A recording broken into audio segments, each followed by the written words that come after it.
नमस्कार साथीहरू, आज एउटा महत्त्वपूर्ण विषय लिएर आएको छु। नेपालमा विदेशी लगानी सोचे अनुसार किन आउँदैन?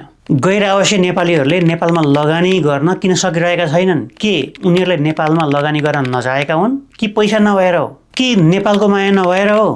कि कानुन ऐन या वातावरण सही नभएर हो? लगानी गर्नेमा सधैँभरि केही एनआरएन व्यापारीहरूको मात्रै नाम किन आउँछ, अरू सर्वसाधारण एनआरएनहरूको नाम किन आउँदैन त्यसमा? कि कुनै शक्ति छ जसले गैर आवासीय नेपालीहरूलाई लगानी गर्न रोकिरहेको छ? के छ राज? यसको एउटा पाटो आजको यो भिडियोमा देखाउँदैछु, हेर्नु होला। धेरैको आँखा खोल्नेछ आजको यो भिडियोले। धेरै गन्थन नगरिकन सिधै टु दी पोइन्ट विषय प्रवेश गरौँ, आउनुहोस्।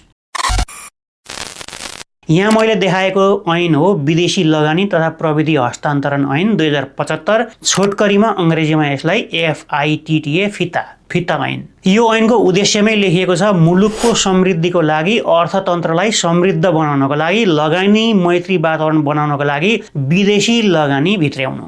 उद्देश्य त गजबको छ यसमा, तर समस्या के छ त? किन भने यसरी लगानी भित्रिएको छैन? आउनुहोस् त्यो हेरौँ अब।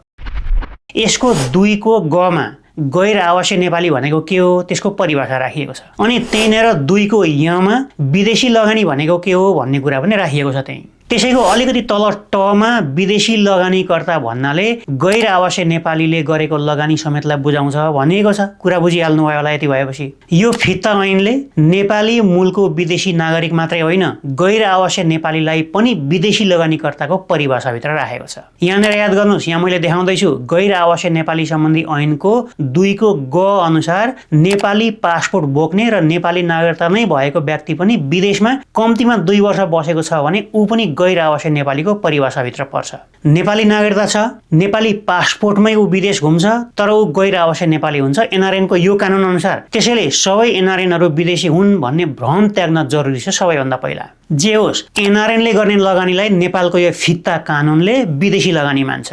अब यो फित्ता ऐनको 3 नम्बरमा विदेशी लगानी केमा गर्न सकिन्छ, केमा गर्न सकिँदैन भन्ने एउटा लिस्ट राखिएको छ। हेर्नुहोस्, यहाँ भनिएको छ माथि जेसुकै लेखिएको भए पनि तल अनुसूचीमा उल्लेखित उद्योगमा कुनै पनि तरिकाबाट विदेशी लगानी गर्न सकिने छैन। अर्थात् विदेशमा बस्ने नेपाली गैर आवासीय नेपालीहरूले यी तलका सेक्टर, अब म जे देखाउँदैछु ती सेक्टरहरूमा लगानी गर्छु भन्यो भने पनि गर्न पाउँदैनन्, फित्ता कानुनले रोक्छ। आउनुहोस् हेरौँ के रहेछ त्यो लिस्टमा। गैर आवासीय नेपालीहरूले लगानी गर्नै नसक्ने के क्षेत्रहरू रहेछन् त्यो हेरौँ, आउनुहोस्। ल हेर्नुहोस् यो अनुसूची। कृषि, माछा पालन, फलफुल, तरकारी, दुग्ध उत्पादन लगायतका कुनै पनि कृषिमा आधारित कमर्सियल व्यवसाय गर्न नपाउने, घरेलु उद्योग पनि चलाउन नपाउने, कपाल काट्ने, कपडा सिलाउने, टेलरिङ, ड्राइभिङ इन्स्टिच्युट पनि खोल्न नपाउने, घर जग्गा, रियल इस्टेट, खुद्रा व्यापार, कुरियर सेवा, क्याटरिङ सेवा, मनी एक्सचेन्ज अनि रेमिटेन्स सेवा दिने व्यवसायमा पनि लगानी गर्न नपाउने, टुरिज्म अर्थात् पर्यटनमा आधारित कुनै पनि व्यवसाय गर्न नपाउने, आम सञ्चार जस्तै रेडियो, पत्रपत्रिका, टेलिभिजन, अनलाइन समाचार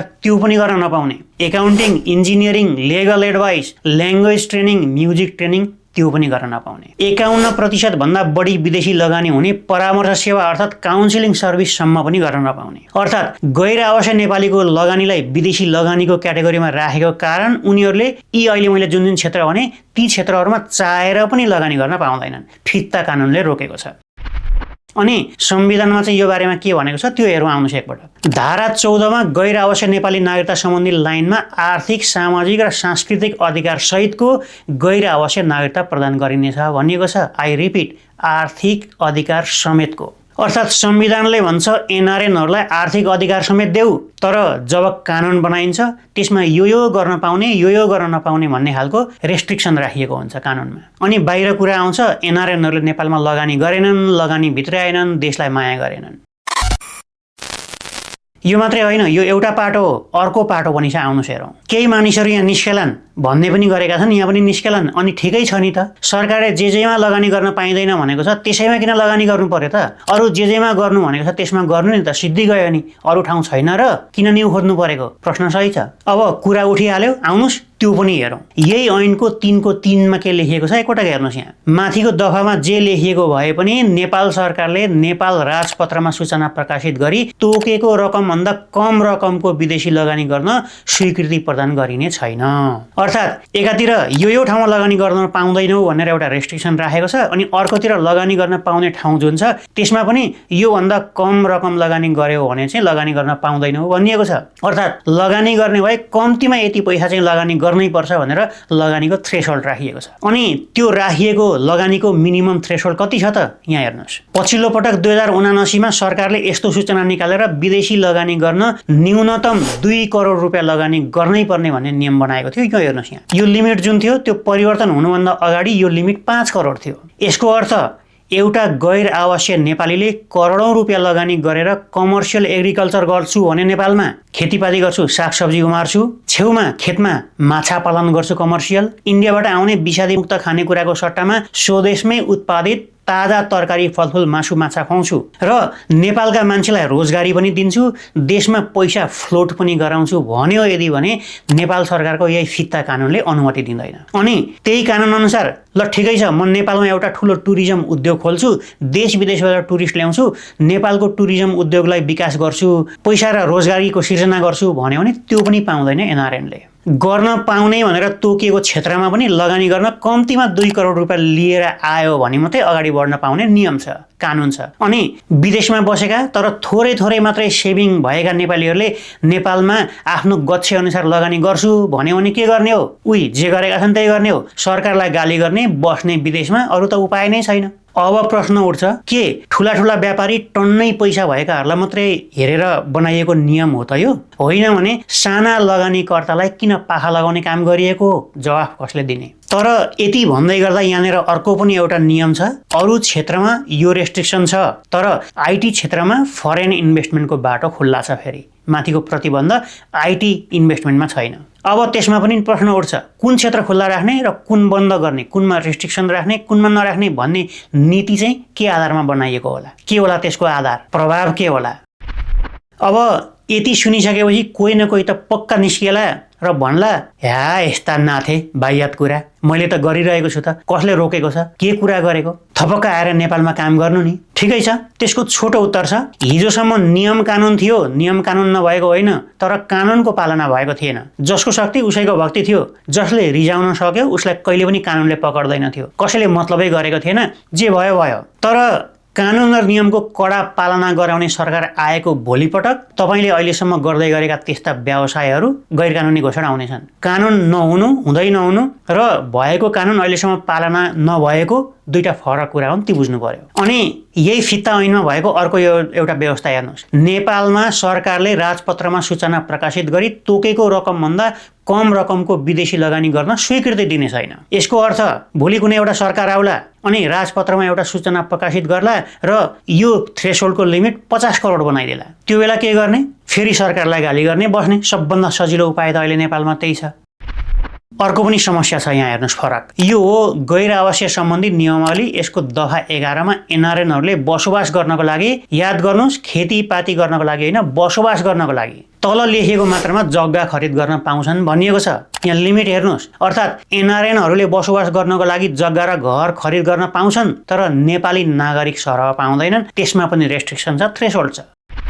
अर्को पनि एउटा रियल समस्या छ यहाँ, हाम्रै साथीभाइले भोगेको, दिनै विषय भोगेको, त्यो पनि यहाँ देखाउन चाहन्छु। उदाहरणको लागि हेर्नुहोस्, नेपालमा पुर्ख्यौली सम्पत्ति भएको वंशजको नागरिक विदेश गएछ र पछि ऊ गैर आवासीय नागरिक भएछ। कतै नेपालमा उसको पुर्ख्यौली सम्पत्ति रहेछ, त्यसको अंशबण्ड भएछ, उसको भागमा केही सम्पत्ति र जग्गा परेछ। त्यो जग्गा खेतीयोग्य अर्थात् कृषि जमिन रहेछ। अब उसले त्यो जमिनमा कृषिसँग सम्बन्धित कमर्सियल उद्योगहरू गर्छु भन्यो भने त्यो फित्ता ऐनले त्यो रोक्छ, गर्न पाउँदैन। उसले फरेन इन्भेस्टमेन्टको रेस्ट्रिक्सन अनुसार आउँछ त्यो। अब त्यो गर्न पाइँदैन। ऊ नेपालमै आएर साधारण खेती किसान गरेर बस्न पनि सक्दैन। अब उसले के गर्ने? त्यो जमिन कानुनको स्पष्ट व्यवस्था नभएको कारण साधारणतया उसँग अब जम्मा दुईटा बाटो बाँकी रहन्छ। कि त अर्को देशमा जे जे छ सबै छोडेर नेपालमै फिर्ता आउने, साधारण खेती किसान गरेर बस्ने, कि होइन भनेदेखि त्यो जग्गा बेच्ने। एनआरएन भइसकेपछि पैतृक सम्पत्ति बेच्न उत्ति नै जटिलता र झन्झटहरू छन्। साधारण नेपालीमा भन्ने हो भने त्यो जग्गा बेच्नको लागि उसले पापड बेल्नुपर्छ। उसको लागि अब सबैभन्दा सजिलो बाटो भनेकै खारेज भइसकेको आफ्नो पुरानो नागरिकता प्रयोग गरेर गुपचुप भित्रभित्रै चुपचाप त्यो जमिन बेच्ने हो। तर त्यो गैर कानुनी हुन्छ। फेरि अहिलेसम्म धेरैले त्यो गरेका छन्, तर त्यो गैर कानुनी बाटो हो। एकातिर गैर कानुनी बाटोबाट जमिन बेच्छ उसले, अनि त्यो पैसा फेरि गैर कानुनी बाटोबाटै विदेश पठाउँछ। एकातिर देशको लागि राजस्व गुम्यो, नागरिकले गैर कानुनी बाध्यतामा परेर गैर कानुनी बाटोबाट पैसा विदेश लग्यो, नेपालको पैसा बाहिर गयो, नेपाललाई पनि घाटा, जसले जमिन बेच्यो उसलाई पनि घाटा। यदि नेपाली नागरिक हुँदाखेरि प्राप्त गरेको कृषि जमिन र सम्पत्ति जुन जायजा छ एनआरएन भएपछि पनि उसकै स्वामित्वमा जस्ताको तस्तै रहने या उसले सरल तरिकाले त्यसको ट्रान्जेक्सन गर्न पाउने व्यवस्था मिलाइदिने हो भने यो काम रोकिन्थ्यो। अर्थात् पुँजी पलायन हुँदैछ, त्यो कसको कारण? सरकार, संसद र जसले ऐन कानुन बनाउँछन् उनीहरूको कारण। यो जम्मा एउटा उदाहरण हो। यस्ता दर्जनौं उदाहरण छन् अरू दिँदै जाने हो भने। यहाँनिर भन्नै पर्ने कुरा छ फेरि त्यो के हो भने यही ऐनको 11(2) मा त्यस्ता मानिसले नेपाली नागरिककै हैसियतले प्राप्त गरेको चलअचल सम्पत्तिमा यो नियम लागू हुँदैन पनि भनिएको छ। तर त्यो कसरी राख्ने, कन्टिन्युटी कसरी हुन्छ त्यो प्रश्न छैन फेरि।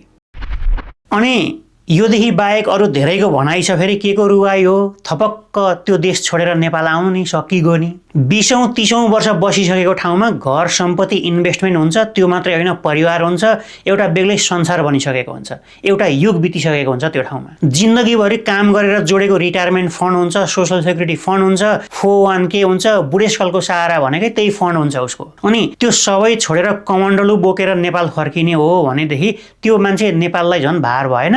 त्यो सोच्ने कि नसोच्ने? अनि रिटायरमेन्ट फन्ड, 401k, सोसल सेक्युरिटीको जुन पैसा छ विदेशमा कमाएको, विदेशमा जम्मा भएको, त्यो नेपालमा सिधै बैंकमा जम्मा हुने व्यवस्था छ कि छैन? यदि कोही मान्छे नेपाल गयो भने त्यो पैसा सिधै नेपालको बैंकमा आउने व्यवस्था छ अहिलेसम्म? कसैले विचार गरेको छ त्यो? कसले बुझ्ने यो कुरा? अनि विदेशमा कमाएको जुन सम्पत्ति छ जायजा सबै बेचेर नेपाल आउने हो भने त्यो पैसा जस्ताको तस्तै बिना झन्झट नेपाल आउने व्यवस्था छ अहिले? त्यसको स्रोत जुटाउनेदेखि लिएर क्लियरेन्ससम्मका नाना थरी झन्झटहरू छन्। त्यो झन्झट खप्ने कि बरु विदेशमै बस्ने भन्न सोच्न बाध्य हुन्छ एउटा एनआरएन। अर्थात् जेसुकै गर तर विदेशमै बस भन्न खोजेको त होइन कतै एनआरएनलाई। कुरा धेरै छन्, बुझ्नेले बुझ्छ, नबुझ्नेले कहिले पनि बुझ्दैन। तर बुझ्नै पर्नेहरूले नबुझेकै कारण नेपाल आउने करोडौं डलर अरू देशमा थुप्रिएर बसेको छ, प्रष्ट नीति, नियम, ऐन र कानुन नभएको कारणले। अनि नेपाल चाहिँ विदेशी ऋण लिएकै छ, त्यसको ब्याज तिर्दा तिर्दै उसको जिन्दगी सिद्धिएको छ। ऋण लिएर घिउ खानेमै मस्त छ, छु मतलबै मरु मक्ला। सारांशमा एउटा विदेशमा बसेको नेपालीले नेपालमा आफ्नो पैसा सिप र अनुभव ल्याउन खोज्दाखेरि उसलाई केवल फरेन इन्भेस्टरको एउटै चस्माबाट हेर्ने कि नेपालसँग उसको भावनात्मक र आर्थिक सम्बन्धलाई पनि हेर्ने हो, जोड्ने हो? करोडौं रुपियाँ लगानी गर्न सक्ने ठूला व्यवसाय मात्रै होइन, सानो सानो बचतबाट सुरु गर्न चाहने साधारण एनआरएनले पनि नेपालमा लगानी गर्न पाउने कि नपाउने? 2 करोड नभएकाहरूले के गर्ने? कृषि, पर्यटन लगायतका अरू क्षेत्रहरूमा गैर आवासीय नेपालीलाई बन्देज लगाउनुको मुख्य कारण के हो? गैर आवासीय नेपालीलाई केवल विदेशी लगानीकर्ताको रूपमा मात्रै होइन, नेपालसँग जोडिएको एउटा ठूलो आर्थिक शक्तिको रूपमा हेर्ने कि नहेर्ने? हेर्ने भए कहिले हेर्ने? एनआरएनहरूले नेपालमा लगानी गरे भने फाइदा एनआरएनहरूलाई मात्रै हुने होइन, त्योभन्दा बढी नेपालमा रोजगारी सिर्जना हुन्छ, उत्पादन बढ्छ, पुँजी भित्रिन्छ, देशको अर्थतन्त्र बलियो हुन्छ, देश बन्छ। त्यो किन नसोचेको? त्यसैले प्रश्न एनआरएनले नेपालमा के दिन सक्छन् भन्ने मात्रै होइन, नेपालले एनआरएनलाई लगानी गर्न कस्तो वातावरण दिइरहेको छ र मोटिभेसन छ कि छैन, त्यसबाट नेपालले कस्तो फाइदा लिइरहेको छ त्यो पनि हो। भिडाउने, फुटाउने र लडाउने दिन सकिए, अब जुटाउने दिन आएको छ। जुटौं नेपाल बनाउनको लागि। एकपटकको नेपाली सधैँको नेपालीलाई सार्थक बनाउने उपाय खोजौं, ढिला भइसक्यो। त्यति भन्दै आजको यो भिडियो टुङ्गाउन चाहन्छु। तपाईलाई के लाग्छ? नेपालले एनआरएनको लागि छुट्टै र अझ सहज लगानीको व्यवस्था मिलाउनु पर्छ कि अहिलेको व्यवस्था नै ठिक छ? एनआरएनलाई नेपालसँग जोड्ने हो कि छुटाएरै राख्ने हो? आफ्नो विचार तल कमेन्टमा लेख्नु होला। आजको भिडियो कस्तो लाग्यो त्यो पनि लेख्नु होला। भिडियो अन्तिमसम्म हेरिदिनु भएकोमा धेरै धेरै धन्यवाद। म अर्को भिडियो लिएर आउनेछु। मन पर्यो भने लाइक, शेयर र सब्स्क्राइब गरिदिनु होला। थ्यांक यू, नमस्कार, धन्यवाद।